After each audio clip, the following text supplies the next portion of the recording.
Welcome to the A.I.P channel where anything is possible.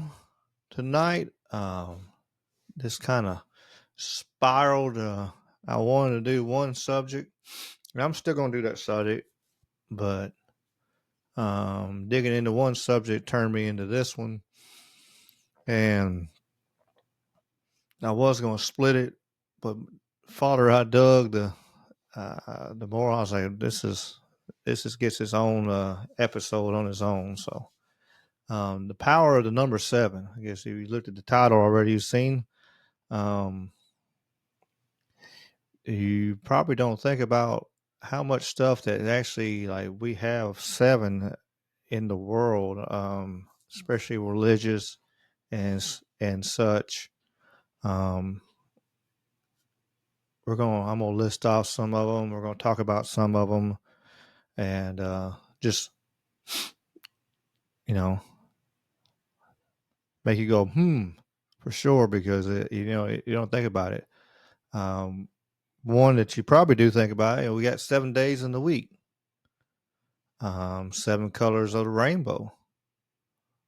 Uh, Isaac Newton actually put them on paper. Um, we got seven seas. We have seven continents, seven wonders of the world. You got the ancients and the modern. Seven notes in the musical scale. Seven rishis or sages in India. Um, Buddha took 7 steps as soon as he was born. Uh, you got the 7 deadly sins and seven virtues. You got 7 sacraments in Catholicism, and you get the 7 heavens and 7 gates. This, you get the 7 heavens, and then you also get the 7 gates to the 7 hells in Islam. So that's a lot of number sevens.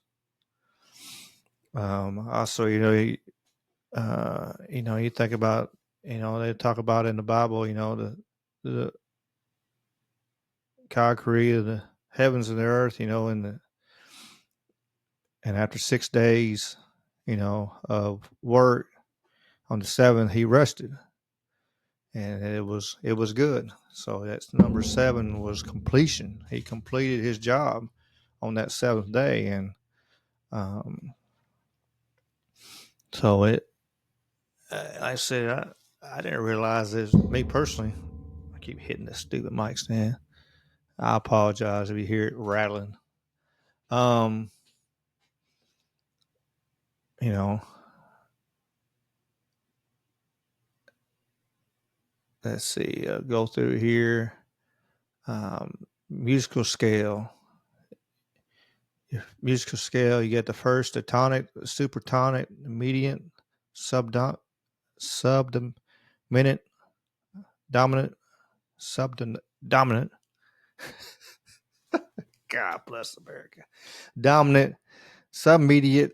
I'm over here looking at 2 words at the same time and trying to say them both at the same moment. Leading and leading note is a seven. The 7 tones. Um, the 7 sacraments for Catholicism is baptism, confirmation. I always forget how to say this word. Eucharist, penance, anointing of the sick, holy orders, and matrimony. Those are the 7 sacraments. They're supposed to touch all the stages of important moments in a Christian's life. That's the 7 sacraments of Catholicism. As I go down my list, I got a long notes list today.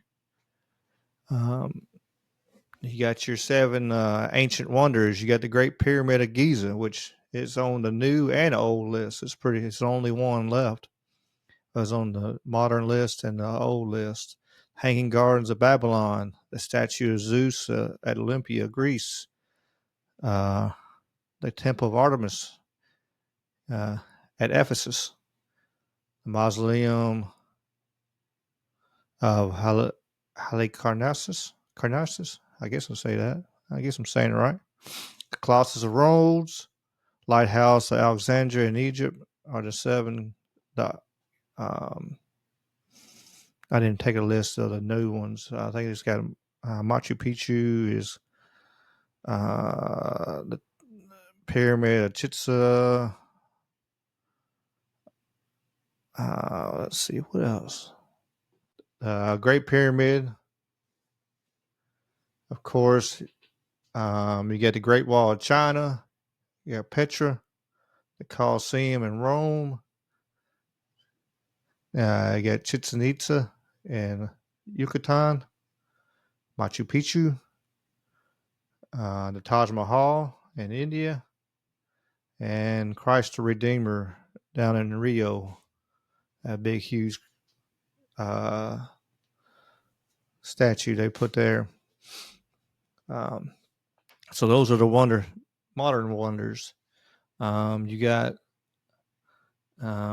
seven continents: Asia, Africa, North America, South America, Antarctica, Europe, and Australia. You get on the seven seas, you got the Arctic Ocean, the North Atlantic Ocean, South Atlantic Ocean, Indian Ocean, North Pacific, South Pacific, and Antarctic Ocean or Southern. Um, Colors of the rainbow. Just going down my notes here and just feeding y'all all kinds of information today. It's an information packed.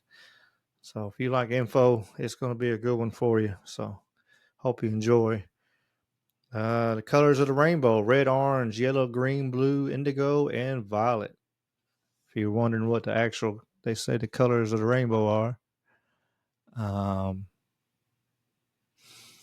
I said in Christianity, number 7, completion and perfection. The number 7 also meaning has denotes completion at the crucifixion, where Jesus spoke 7 statements in agony from the cross at the completion of his earthly duties. He spoke, Father, forgive them, for they don't know what they do.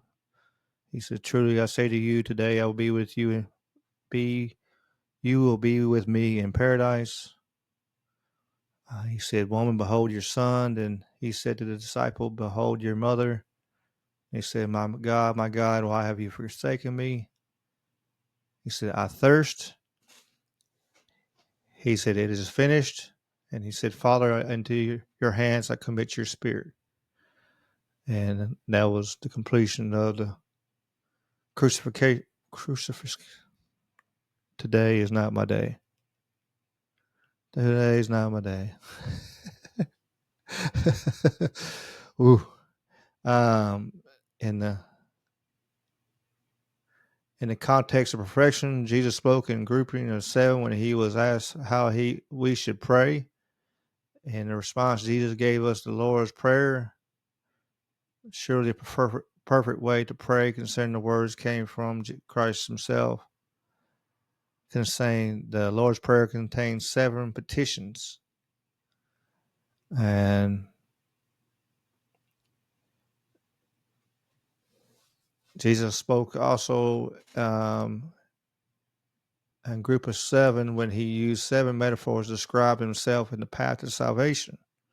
I never paid attention to that. It was 7 of them: the bread of life, the light of the world, the gate to salvation, the good shepherd, the resurrection, and the life, the way, the resurrection and the life, and then the way, the truth, and the life, and the vine.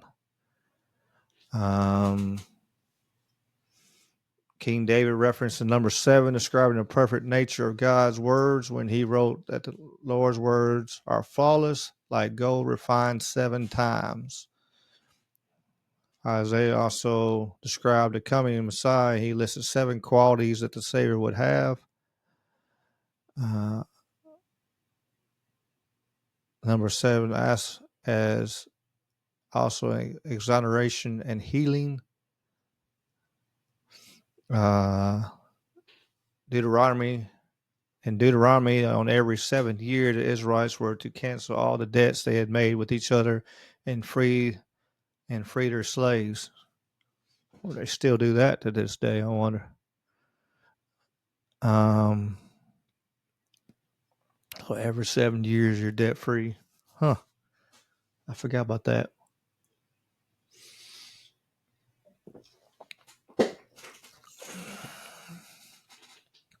Well, further, let's see, 7. Seven's connection with exoneration. When Peter asked Jesus how many times we are to forgive each other, and Jesus replies 70 times 7. And that hence is Jesus isn't telling us to literally forgive someone 490 times. It is instructing us to forgive each other wholly. In the context of healing, the prophet Elisha referenced the number 7 when he directed Naaman the leper to bathe in the Jordan River 7 times to be healed. And Jesus performed 7 miracles during on the Sabbath. On the 7th day, he did 7 miracles on the Sabbath, which is the 7th day of the week. Let's see, Jesus healed the following people: a man with a deformed hand, a man possessed of an unclean spirit, Peter's mother-in-law with fever, a woman crippled by a spirit, a man with abdominal swelling of the body, lame by the pool of Bathsheba, and a man born blind. The number 7 also is a fulfillment of promises and oaths in the Bible. In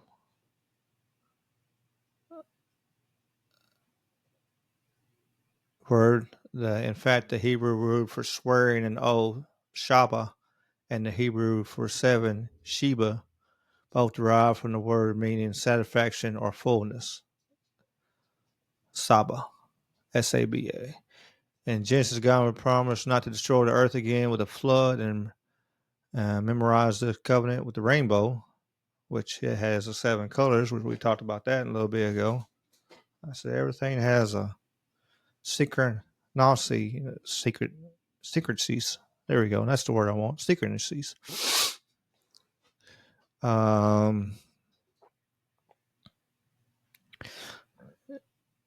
In Genesis, Abraham swore an oath of ownership over a certain well of water.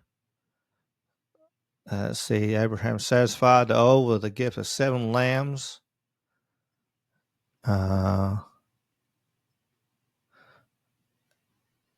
Named the site the oath Beersheba, which interchangeably means well of the oath or well of 7. Book of Joshua also has 7 correlations with promises. God promised he'd bring down the fortified walls of Jericho if his army marched the city once for 6 days and 7 times on the 7th day with 7 priests blowing 7 trumpets. After Joshua followed the Lord's commands, the walls of Jericho come tumbling down, like the song used to sing in Sunday school. 7 is also in the book of Revelation. We read the 7 letters addressed to 7 churches, and the letters Christ assures each church community that is, our members repent and live according to Jesus' instructions, they will receive the reward. Let's see.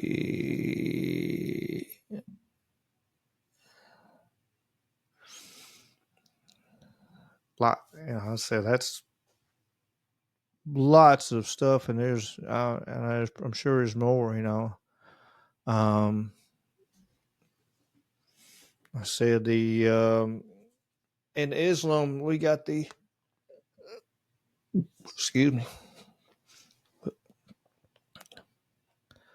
In Islam we have the levels of hell. I'm gonna butcher these names. John Hanan, First level of hell for it was a level of hell for sinful in the world. It has the least heat among all the levels and has the least painful punishment for the sinners. As the sinners enter through its gates, their faces will be burned, and the fire will eat their flesh.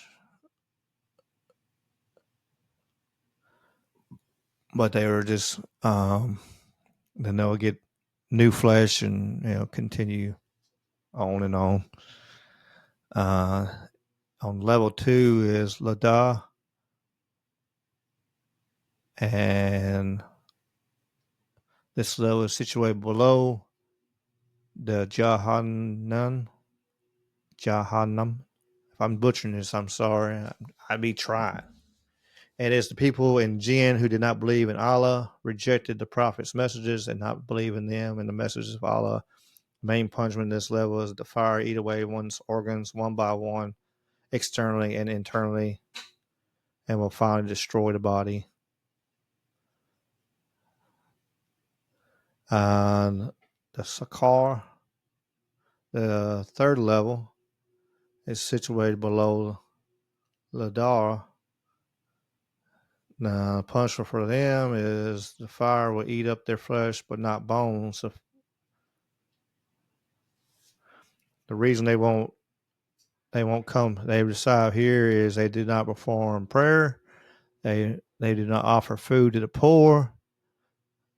They talk vainly to those who in vain used to talk. They used to talk vainly to those who in vain, that is, so they used to follow the path of unjust and falsehood. And they refused the existence of the day of reward and resurrection, the Qayamat. And then level 4 is Al Hatama, the fourth gate of hell. And this level is situated below the Scar.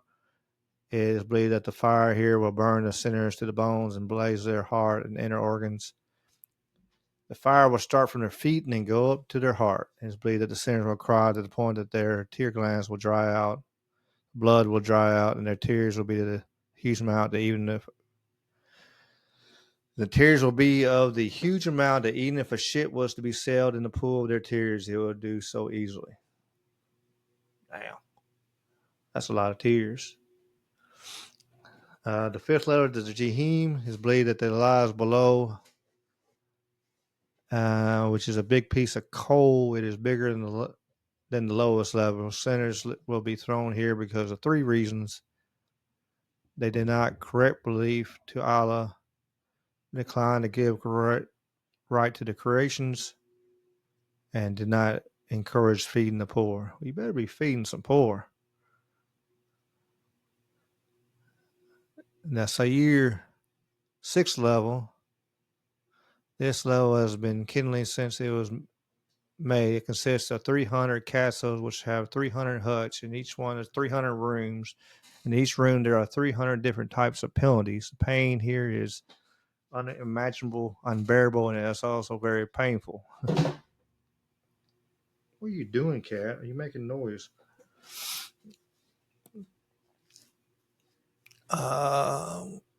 Distracted me. Very painful.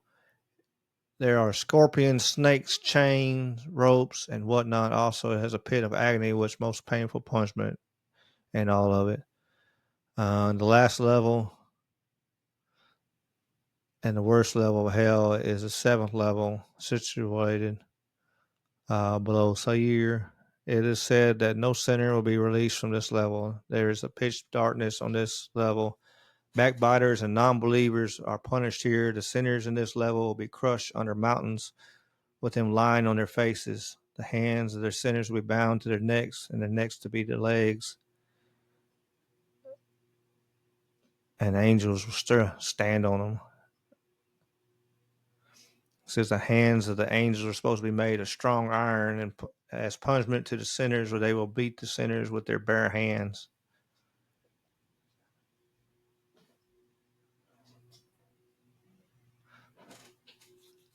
Well, that's the hells of Islam. The 7. let's go to the good side. You got the seven uh, heavens. And you got the Jana Aiden. Uh, said after repenting and facing punishments for every sin, a Muslim is given place in this heaven as one finds the greatest acceptance from Allah marks the biggest of conquests. It said the rivers that flow between the gardens provide everything that one wishes for.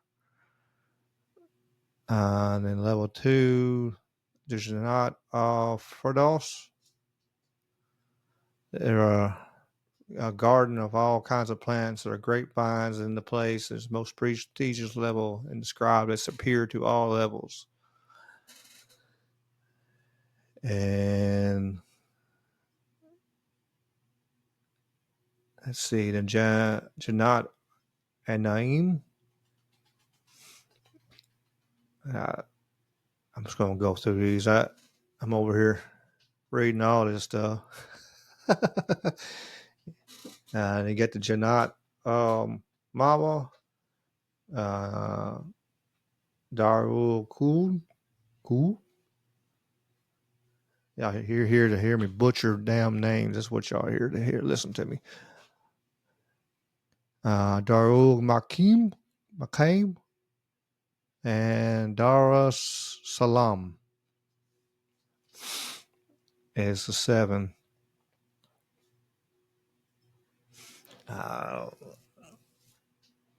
You have, like I said earlier, you got Buddha's 7 steps, and they said the reasoning for each step. Each step was unhappy, painful realm, hungry and thirsty realm, animal realm, angry and quarry realm, normal human realm, exit to heaven, and both Histwas realm.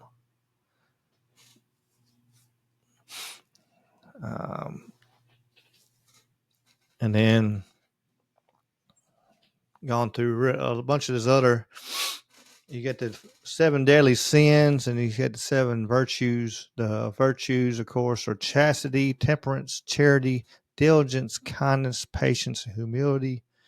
And the 7 deadly sins are lust, gluttony, greed, sloth, envy, wrath, and pride. And that's just some of the secrecies of 7.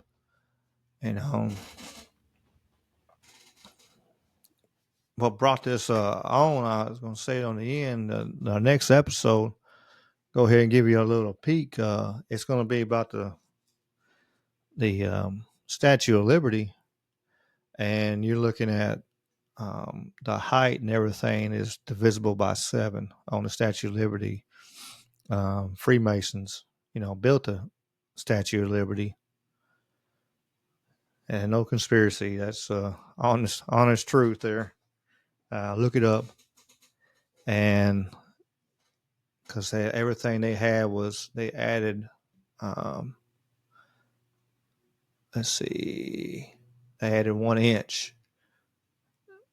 The statue is actually 151 feet 1 inch tall, and the extra inch is so it can be divisible by 7. Pedestal.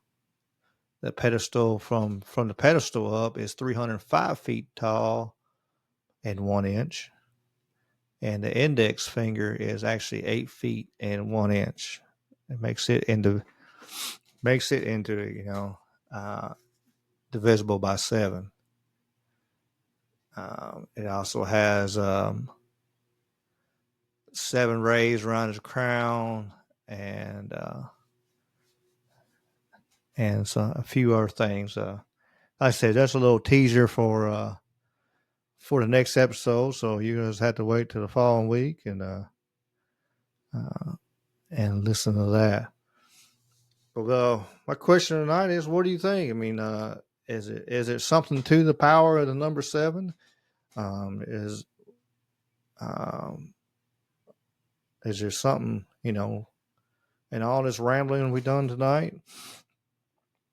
What do you think? Is just quinkadink? Yeah, I like that word. Is it a big coincidence? Truly. Like all these different religions, and I've gone through them tonight. Went through the major religions. You got, um,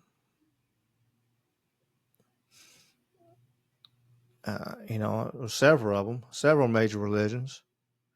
You got Christianity, you got Islam, uh, you know, you got Buddhist, you got Hindu.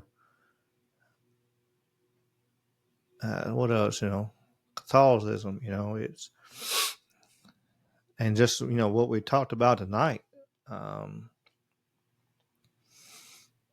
and all of them have many things of seven, powerful things of seven. It's got to be something to it. Things that make you go, But but that's all I really got for tonight. Just wanted to throw some facts out there and some interesting stats and stuff, and uh, do some lists of amazing things that all have to deal with the number seven, and they have seven things in them, or seven, or like I said, with you start getting into numerology on the Statue of Liberty, you start getting into numerology and stuff. Now we can go a whole big old dig rabbit hole, I'm sure, um, of things that have been built for like the number seven. But just this part here, how we're having seven seas and seven continents and seven rainbow colors and seven deadly sins and seven this and seven that. Uh, you know, Part of that maybe is it must it sounds like there's some power in the number seven. So, what do you think? I want you to give me uh, let me know what you think about this, and leave a comment and like and share, and um, please check it out on Trouble Minds Radio Network, and it'll be broadcasting on there. It's going to be, of course, as always, it's broadcasting on all your favorites. Um, so please give it a listen. Hope you enjoy this one. Hope you stay for the whole thing. If you did, I appreciate it. Uh, Sorry for butchering all the words, but well, I appreciate it, and y'all keep on keeping on, and peace and chicken grease. Y'all be good.